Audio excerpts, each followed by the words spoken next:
I never expected it to happen like this. Not with her. Not with Rachel. But that Friday night, well, I'll never forget it. I was sitting at the kitchen table, staring at the clock, watching it tick. 7:30 p.m., 8 p.m., 9 p.m. She was late again. The excuse was always the same, but that night something felt off. Rachel had been working at the school for years, and I'd gotten used to her late nights. But this time, there was a coldness in the air, something I couldn't shake. By the time she finally walked in, looking almost apologetic, she didn't even have the decency to look me in the eye. "Sorry, babe, I got caught up at the workshop," she said, her voice soft, almost too soft. I wanted to believe her. After all, I'd always trusted her. But there was something different. The way her gaze darted to the floor, the way her hand instinctively reached up to smooth her hair, as if trying to cover something. I'd seen that look before, on a few women who didn't realize I was paying attention. It wasn't guilt exactly, but it was definitely a sign. I kept my mouth shut at first, but I wasn't an idiot. Something about that night felt wrong, and I wasn't about to ignore it. I'm not the kind of guy who lets his emotions get the better of him. I've seen too much in life to be soft. Raised in a rough neighborhood, I learned early that you don't get ahead by being weak or passive. I spent 8 years in the Marines, and after that I carved out a career as an architect. I worked hard. I earned my reputation. Rachel was the same way. She was a high school teacher, passionate about her work, and we'd built a life together that I thought was solid. We didn't have kids. We didn't need them. We had each other, and that was enough. We lived in a nice house in the suburbs, one I'd bought after I made partner at the firm. Every Sunday, we'd have dinner with friends or spend the evening curled up with a movie. We were the kind of couple people looked at and thought, "That's what I want." The kind of couple that seemed untouchable. No drama. No secrets. Or so I thought. Now, standing in my own kitchen, staring at the receipt I'd found in her purse, dated for the same night she claimed to be at some workshop, I knew something had changed. Something wasn't right. Rachel was my world, and I thought she'd felt the same way about me. But this was different. I wasn't going to confront her right away. That's not how I work. I've learned over the years that it's better to sit back and observe first. Let the truth reveal itself. So I watched. I watched Rachel like a hawk. I wasn't trying to be paranoid. I wasn't trying to be controlling. I just wanted to know the truth. If she was being honest, fine. If not, I'd find out sooner or later. And sure enough, the cracks started to show. The first thing I noticed was how distant she'd gotten. She was coming home later and later, often telling me she was stuck at work or staying after to grade papers, even though Rachel had never been the type to stay late. In the past, when she had something to do at school, she'd mention it ahead of time. But now, she never did. She'd just come home when she felt like it, always with some half-baked excuse that didn't hold up. Then there was the phone. She'd always been an open book with me, especially when it came to her phone. But recently, that had changed. When I'd walk into the room, I'd notice her quickly turning the screen down or hiding it in her bag when she left the room. Little things, but they were starting to pile up. And then, one day, I noticed a change in her perfume. Rachel wasn't the kind of woman to wear overpowering scents. She was always simple, something light, floral, barely noticeable. But this was something completely different. She started wearing something heavy and musky, a fragrance that hit you in the face when she walked into a room. It didn't smell like her. It didn't feel like her. I asked her about it one night, trying to play it off casually. "New perfume," I said. She laughed and shrugged it off. "Just a new brand I found." But there was no genuine excitement in her voice. It was the kind of response someone gives when they know they're being caught in a lie. I tried to push it to the back of my mind, but I couldn't. The signs were there, and I wasn't about to ignore them. It wasn't until the next week that I found something I couldn't ignore. It wasn't a mistake or a slip-up. It was something I couldn't possibly misinterpret. Rachel's phone had always been open to me. I never needed to snoop through it. But one night, when she went to bed, I found myself staring at it. The way she'd been acting lately, the way she kept her phone so guarded, there was no way I could just pretend nothing was going on. I told myself it was nothing. I wasn't going to be one of those guys who went through his wife's phone, but something was telling me I needed to. So I picked it up and unlocked it. At first, it was the usual messages from friends, work stuff, family. But then I came across something that made my blood run cold. It was a conversation with a man named Paul. I didn't recognize the name at first, but the more I read, the more I realized they weren't just talking about work. The messages were intimate. One message from Rachel read, "I can't wait to see you tonight. I've missed you." I couldn't breathe. My hands started shaking as I scrolled through more messages. There were mentions of a hotel, one that I recognized from a few months back. The hotel, the place she had told me, was too far to visit for any work seminar. And yet here they were, Paul and Rachel, making plans to meet there. Late at night, I slammed the phone down on the table. I didn't want to believe it, but the truth was clear. Rachel wasn't just cheating on me emotionally. She was physically with this man, and she had been lying to me for who knows how long. I couldn't take it anymore. This wasn't just an affair. It was a full-on betrayal. The next few days were agonizing. I went through the motions, going to work, making small talk with Rachel when she'd come home late, acting as if everything was fine. But the truth was eating at me from the inside out.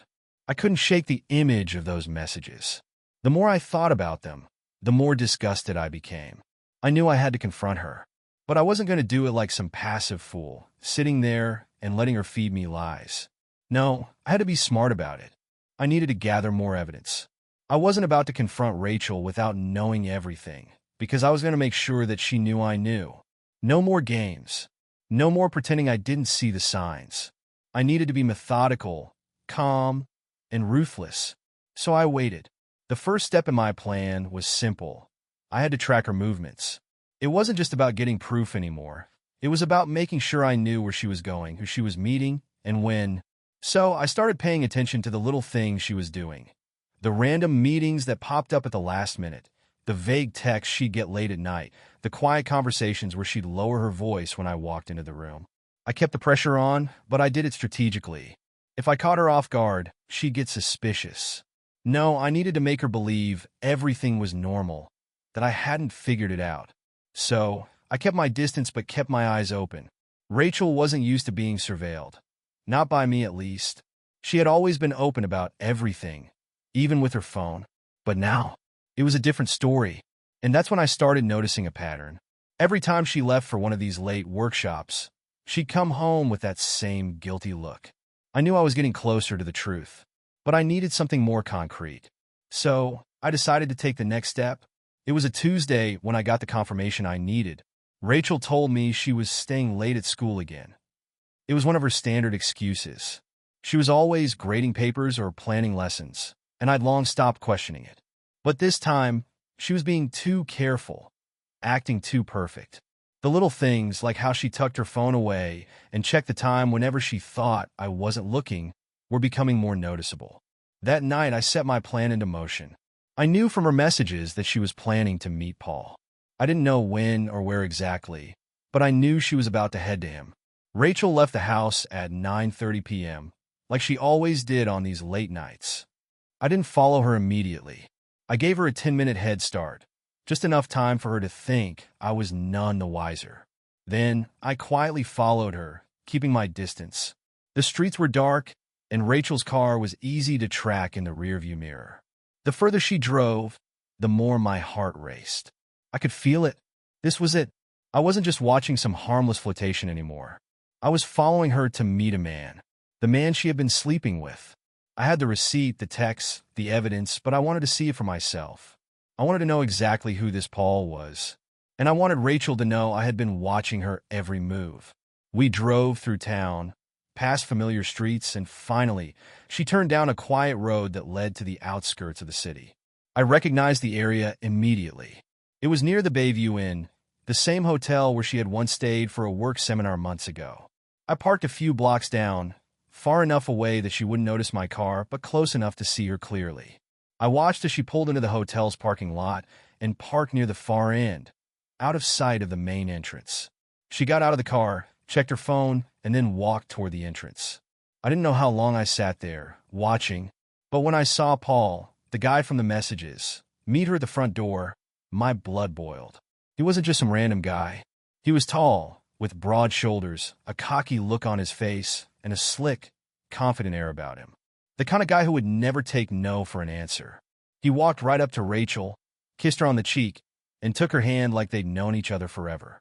The image of them together, the way she smiled when she saw him, the way he touched her, was like a punch to the gut. But I couldn't react. Not yet. I needed to gather more, to have everything on my terms. So, I waited until they disappeared inside the hotel. I knew now for certain. She had been lying. All those nights, all those excuses, all the things she had been saying to my face. Rachel wasn't just keeping a secret. She was betraying me. I could feel the anger and rage bubbling up inside of me, but I kept it contained. I wasn't going to lose control. Not yet. The next day was a blur.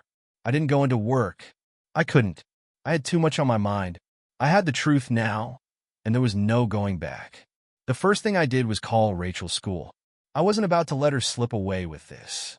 I needed to know for sure that what she'd said to me about staying late for a seminar was just another lie. Sure enough, the school confirmed what I already suspected. She hadn't stayed late. No meeting. No extra hours. She'd simply disappeared for the night. I didn't need any more evidence. I had it all. I didn't wait. I walked into the living room, grabbed her purse from the counter, and tossed it on the table in front of her when she got home that evening. She froze when she saw the look in my eyes. "I know," I said, my voice low and controlled. "I know everything." She looked at me, her face pale, her breath catching in her throat. For a second, she didn't say anything. Then she tried to play it off like I was imagining things. "What do you mean? You know everything. What are you talking about?" she asked, forcing a laugh that didn't sound convincing in the least. "I know about Paul," I said. "I know about the hotel. I know about everything." Her eyes widened. I could see her trying to form an excuse, a way to explain it all away. "It's not what you think," she started, but I cut her off. "No, don't start with that. I'm done with the lies." Rachel stood there, silent for a long moment. Then, in an attempt to regain control of the situation, she shifted into defensive mode. "You don't understand," she said, her voice trembling. I never meant for it to go this far. I didn't need to hear her excuses. I didn't want to. "How long?" I asked. "How long has this been going on?" "Just a few months," she said quietly, her face flushed with embarrassment, guilt, or maybe even shame. But I wasn't interested in how she felt. "I trusted you. I loved you," I said, my voice breaking despite my attempt to stay calm. "And you did this to me. To us." The words hung heavy in the air between us. Rachel didn't say anything. I saw her eyes well up with tears, but I didn't care. She had already crossed a line, and no amount of tears could change the reality of what had happened. She wasn't sorry. She was sorry she'd been caught. The days following the confrontation were some of the strangest in my life. I wasn't angry in the way I thought I would be. The rage that had filled me when I first saw Rachel with Paul had simmered down into something colder. I wasn't sad or confused anymore. I was just numb, but that numbness didn't last long. It took me a day or two to really process what had happened. I'd seen the signs, ignored them, and convinced myself it was all in my head. But there was no more denial now. Rachel had betrayed me in the most intimate way possible, and I wasn't going to just let it slide. I wasn't going to pretend it didn't matter, but I wasn't going to lash out at her either. No, I was better than that. I'd had enough of playing the nice guy. Rachel thought she could keep lying to me, that I'd just accept it.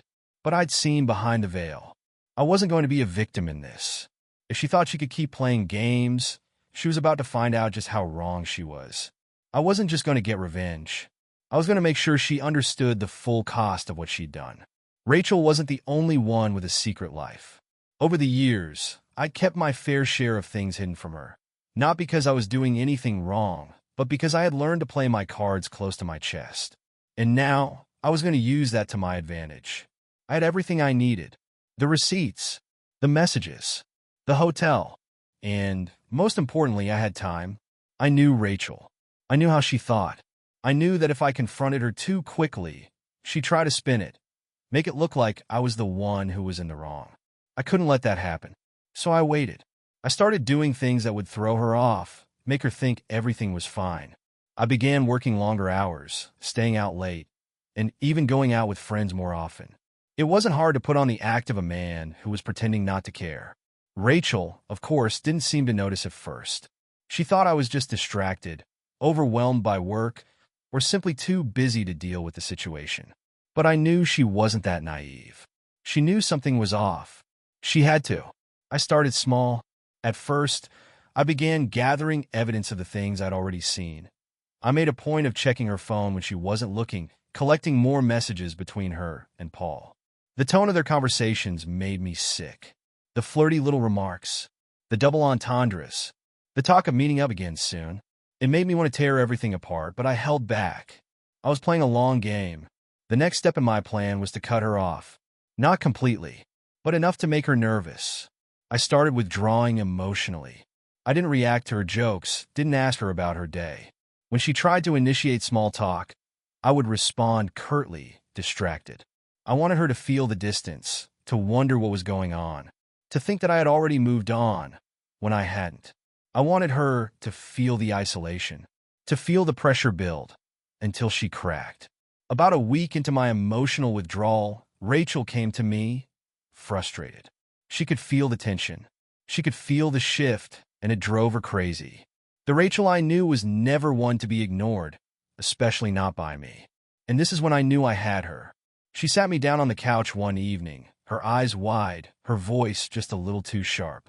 "What is going on with you?" she asked, trying to sound casual, but I could tell she was on edge. "You've been acting like you don't care. What happened to us?" I just looked at her and didn't say anything. I didn't need to.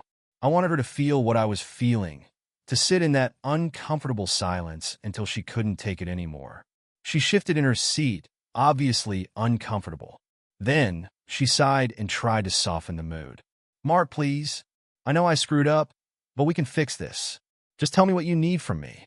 It took everything I had to keep my face impassive, but I didn't respond. I let the silence hang in the air between us. Finally, she broke. "Okay, I admit it. I've been seeing someone else," she said, her voice so quiet that I almost didn't hear it. "But it's not what you think. It was just a mistake. A stupid mistake. Please don't leave me, Mark." I looked at her, and for the first time in weeks, I actually felt something other than numbness. It wasn't pity or sadness, though. It was something colder, more calculated. I smiled, just slightly enough for her to see it, and I asked her, "How long has it been going on, Rachel? How long have you been lying to me?" Rachel's face twisted in confusion. "Mark, please." But I cut her off. "How long?" She swallowed, looking away. "A few months," she admitted, barely above a whisper.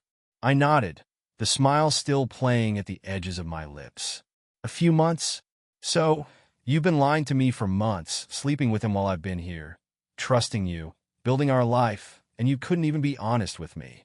You couldn't even tell me to my face that you didn't want to be with me anymore. Instead, you just kept me in the dark." She was shaking her head now, trying to find the right words. But there were no words. Not anymore. I had all the proof I needed, and I didn't need her excuses. "Do you think I'm just going to walk away from all this?" I asked. "That I'm just going to let you walk out of this like it's nothing? I'm not that guy, Rachel. You can't just do this and think it won't have consequences." I saw it then. Her face registered panic. She realized that I wasn't the same guy she'd married. I wasn't the same guy she thought she could manipulate. And that terrified her. The days after that were a blur of activity. I didn't leave her much room to breathe. I kept the pressure up, gradually making her life as uncomfortable as possible without outright exploding. I didn't want her to think she could regain control by apologizing or by making excuses. This was bigger than a simple apology. First, I started with her friends. I knew the circle she ran in, the people she had built this facade of happiness with. People who didn't know her like I did. I had a few close connections who were more than happy to spread the word about her infidelity. I didn't need to be the bad guy. All I had to do was let the truth get out. I didn't care if it made her uncomfortable. I wanted her to feel every ounce of the shame I had been carrying around. The fallout from that was swift. Rachel's friends started pulling away from her. Some were supportive, of course, but many looked at her with judgmental eyes, whispering about her affair behind closed doors. It wasn't long before the whispers reached her colleagues. The people who once praised her as a devoted teacher now saw her for what she was, a liar, a cheat. I didn't stop there. I started to turn her world upside down, bit by bit. I knew she had an upcoming conference in a few weeks. I'd heard her talking about it, excited for the opportunity to showcase her work.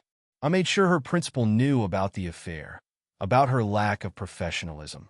I didn't want her to lose her job outright, but I knew the pressure would be enough to make her realize that her actions had consequences, no matter how high she thought she could fly. I wasn't going to destroy her completely, but I was going to make sure she never forgot what she'd done to me, never forgot the price she paid for betraying me. And I wasn't about to let her think she could walk away from this without dealing with the aftermath. By now, Rachel had started to realize that her once perfect world was disintegrating. The gleam of her former life, her pride, her career, her friendships, was turning into a dull reflection of the chaos she'd caused. I wasn't allowing her to escape the consequences of her actions. I had nothing left to lose. My anger had been replaced by something colder, a calculated resolve. I wasn't just out to hurt her. I was going to make sure she understood the full cost of what she'd done, emotionally, socially, professionally. I was going to strip away every comfortable lie she had lived in. Her whole life, everything she had relied on, would come crashing down. Not all at once, but piece by piece. I wasn't angry anymore. I was methodical. I had a plan, and I was going to see it through. The first thing I knew I had to do was dismantle Rachel's social standing. She'd spent years cultivating a reputation as a beloved teacher, a perfect wife, a generous friend. She was popular, respected. Everyone thought she was the picture of success, but that success had been built on a foundation of lies. I had the power to make her feel that collapse. I started with the people closest to her. Her friends. I knew that even the closest ones had suspicions. They saw her more distant, caught her changing excuses for late nights or missed plans, but they'd remained quiet. Now I would give them the final push to make them see the truth. I didn't go in guns blazing. I didn't want them to run immediately. No, I needed them to doubt her, to wonder, to question everything they thought they knew about her. Subtlety was key. I reached out to a few mutual friends of ours, people she considered allies in her personal circle. We'd spent years together, but my relationship with them had always been one of familiarity, not deep friendship. Still, I knew they had enough respect for me to listen. I played the concerned husband at first, just hinting that something wasn't right with Rachel. I didn't come out and accuse her of infidelity. I just planted the seeds of doubt. A carefully timed phone call here, a casual mention of how her behavior had changed in the last few months there. It didn't take long before the whispers started. Her close-knit circle of friends, who had once adored her, began to retreat. They didn't have the guts to call her out, but they couldn't ignore the distance she'd created between us, or the suspicious inconsistencies in her story. At first, Rachel didn't notice, or she refused to acknowledge it. But by the time a few of her closest friends stopped returning her calls, Rachel came home looking increasingly haggard. She looked confused, almost pleading, as she sat across from me that night. I don't understand. People are pulling away from me, Mark. Why are they doing this? Did you tell them something? Is that why everything's falling apart? She asked, desperation creeping into her voice. I could have lied. I could have softened the truth for her, but I didn't. I let the weight of her realization hit her. Rachel, I said slowly, you're the one who did this to yourself.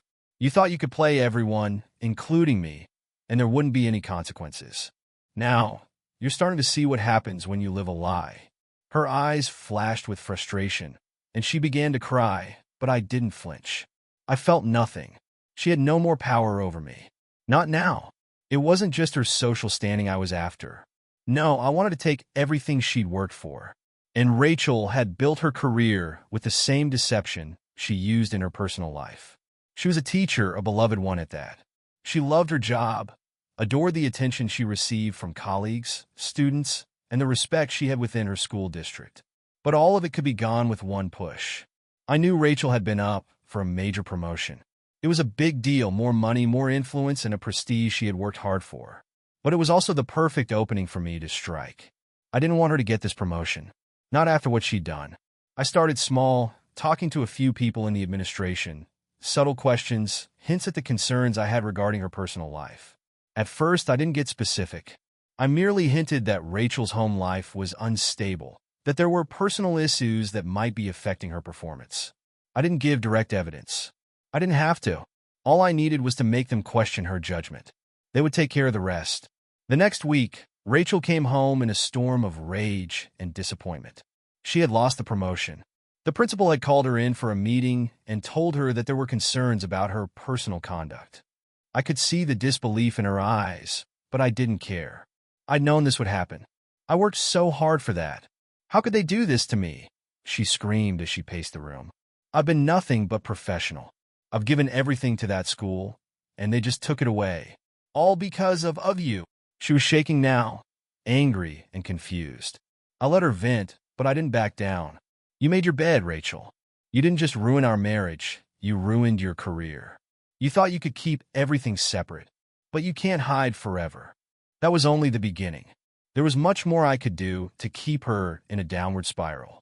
If Rachel thought her career was still salvageable, she was in for a rude awakening. Rachel had always been the picture of perfection, the successful, charming teacher, the woman who led charity events, hosted dinner parties, and gave speeches about family values. To everyone on the outside, she had it all. But the truth was Rachel was living a double life, and it was time for that mask to fall off. I started reaching out to people in our community, people she respected, people she thought would never betray her. With just a few calls, I made sure her affair became public knowledge. A whisper here, a casual comment at a community event there. I wanted to ensure that when Rachel walked into her next social gathering, everyone would know the truth. It was a fundraiser where the news broke, a well-timed conversation between two acquaintances. The whispers started as soon as Rachel walked into the room. By the time she had made her rounds, people were already talking behind her back. I didn't have to be there to see it. I knew what was happening. Rachel returned home that night, her face pale and shaking. Did you hear what they're saying? At the fundraiser? About me? They know, Mark. Everyone knows. I can't believe you do this to me. I didn't flinch. I didn't do anything. You did this to yourself. I watched her break down, the reality of her situation settling in. But I didn't pity her. I couldn't. This was the price of her betrayal. At this point, Rachel's life was unraveling. Her career was in jeopardy. Her friends were pulling away, and her social standing had evaporated. But I wasn't finished. There was still one more thing I had to do. The final blow would be her complete isolation. I stopped engaging with her altogether. I stopped answering her calls. I ignored her messages. I stopped pretending like we could have any normal conversations. Just as she had pushed me away emotionally, I now did the same to her. Rachel tried reaching out to me, of course. She tried to apologize, to explain herself. But it was too late. I'd already made my decision. She could no longer manipulate me with her words or tears. And as I watched her desperately scramble to hold on to something, anything, I knew that the pain she had inflicted on me had now been turned back on her. She had no one left, no one to save her. By now, everything Rachel had taken for granted had started to crumble, piece by piece. The life she had carefully built, the professional success, the social circle, the image of the perfect wife, was fading each day a little more. She'd never seen it coming, but I had been patient. I had bided my time, and now the reality of her betrayal was catching up with her. The consequences were undeniable, and though she'd fought them every step of the way, there was no escape. Now, I wasn't just waiting for her to hit rock bottom. I was watching her sink, enjoying the view. As Rachel's world continued to unravel, I began to close every door that was left open for her. There was no going back now. Her friendships had all but disappeared. Her professional standing was precarious at best, and her reputation was beyond repair. But there was one more thing I needed to do. I needed to isolate her completely, to make sure she had no support, no shoulder to lean on, to make her feel the sting of her own actions alone. It wasn't hard. I just stopped engaging with her. I didn't answer her calls. I didn't respond to her texts. I didn't even acknowledge her presence when she came home at night. I became invisible to her. And it wasn't just about ignoring her. I made it clear that she wasn't welcome in my life anymore. Rachel, once the center of attention, now found herself in a sea of silence. I didn't yell, didn't argue, didn't even give her the satisfaction of a reaction. I had no interest in her apologies, no interest in hearing her excuses. At first, she tried to confront me. She'd come home from work, her face flushed with anger, and demand an explanation. But I remained silent, staring at the wall or reading the newspaper, offering no response. It drove her mad. Her eyes would burn with frustration, her fists clenching at her sides as she tried to make me engage. "Mark," she'd hiss, "are you really just going to sit there and ignore me?" But I didn't react. I wouldn't. She had no power over me anymore. The woman who thought she could control me had finally lost her grip. She wasn't going to get away with this, not without feeling the full force of her betrayal. With Rachel's social life disintegrating, her career teetering on the edge, and her personal relationships falling apart, I realized there was one last thing I needed to do. I had to strip her of the image she had always projected to the world. She had spent years building this perfect facade, a teacher, a role model, a woman with a kind heart and a devoted family. But behind the scenes, she had betrayed me in the most humiliating way, and the world was going to know the truth. I had been strategic. Slowly, subtly, I had let people in her life begin to doubt her. I had sown the seeds of suspicion, turning acquaintances against her with just enough doubt to ruin the image she had worked so hard to maintain. But I was going to finish it now. I took the final step by sending an anonymous letter to the school board, detailing the affair and providing enough circumstantial evidence to make her look guilty. I didn't give them everything at once, but I gave them enough to launch an investigation. Enough to make her reputation plummet in the eyes of her colleagues and students. I knew that once they had that initial seed of doubt, they would do the rest. A few weeks later, she came home looking drained, her face pale and her eyes sunken. I watched as she collapsed onto the couch, defeated. "Mark, they're investigating me. The school board. They say there's been an anonymous complaint about my personal life affecting my work." Her voice was shaky, her once confident demeanor now a shadow of itself. "What did you do?" I leaned back in my chair, my voice steady but cold. "What did I do, Rachel? You did this. You thought you could keep your dirty little secret hidden, didn't you? You thought you could screw around and keep everything intact. Well, now the truth is out." Her face twisted in shock. This isn't fair. You can't do this to me. I'm not just losing my friends, my job. Now you're trying to ruin my entire life?" "I'm not trying to ruin it," I said, my voice almost disinterested. "You've already done that yourself. I'm just making sure you face the consequences of what you've done. It's too late for you now." She started to cry, real tears this time, but I didn't care. I wasn't going to play the role of the comforting husband anymore. The man she'd betrayed was gone. I was something else now, a man who had learned his lesson and wasn't going to make the same mistake twice. The woman sitting in front of me was nothing more than a reminder of how far people would go to protect their own selfishness. As Rachel's personal and professional life collapsed around her, I knew I had to take one more step. The thing that would finally bring her to her knees, her financial security. She'd always relied on the comfort of our life together, the house, the money, the vacations. I'd worked hard for what we had, but she had taken it for granted. The divorce papers weren't the immediate step. I wasn't going to make it that easy. No, I needed her to suffer the full weight of what she'd done. I started by cutting off our joint accounts. I didn't need to say a word to her. I knew she'd soon realize that the money she relied on was no longer available to her. I took control of our finances, draining our shared accounts and funneling the money into a separate one. Rachel had always been the one in charge of the household finances. I had trusted her with that, thinking that she was the one who managed everything. Now, she was blindsided. She went to the bank to pay bills one day, only to find out that she couldn't access any of our joint accounts. "Mark, what the hell did you do?" she screamed when she got home. "I can't pay the bills. I can't buy food. Why did you freeze everything?" I didn't respond. It was a simple decision, but it was part of the bigger picture. I wasn't going to let her live comfortably in the aftermath of her betrayal. If she thought she could live in luxury after everything she had done, she was mistaken. "You don't get to enjoy that luxury anymore, Rachel," I said calmly. "You wanted this life, you got it. Now face the consequences." At this point, Rachel was on the verge of a breakdown. Every aspect of her life was in chaos. Her job was in jeopardy. Her friends had abandoned her. Her reputation was in tatters. And her financial security was gone. There was nothing left. No more illusions, no more masks. It was the moment of reckoning. One evening, after days of silence between us, Rachel came to me, her face pale, her eyes bloodshot from lack of sleep. She stood in the doorway, her voice trembling. "Mark, I don't know how much more of this I can take. I'm losing everything. Please just tell me why. Why are you doing this to me?" I didn't flinch. I didn't feel the need to explain. This wasn't about a conversation. This wasn't about forgiveness.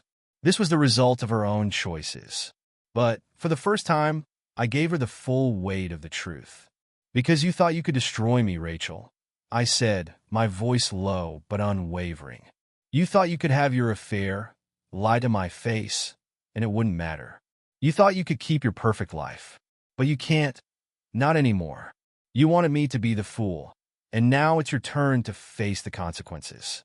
Everything you've built is crumbling, and I'm not going to lift a finger to help you rebuild it. That's your punishment." Her tears flowed freely now, but I felt nothing. I didn't care about her regret or her pain. It was too late for that.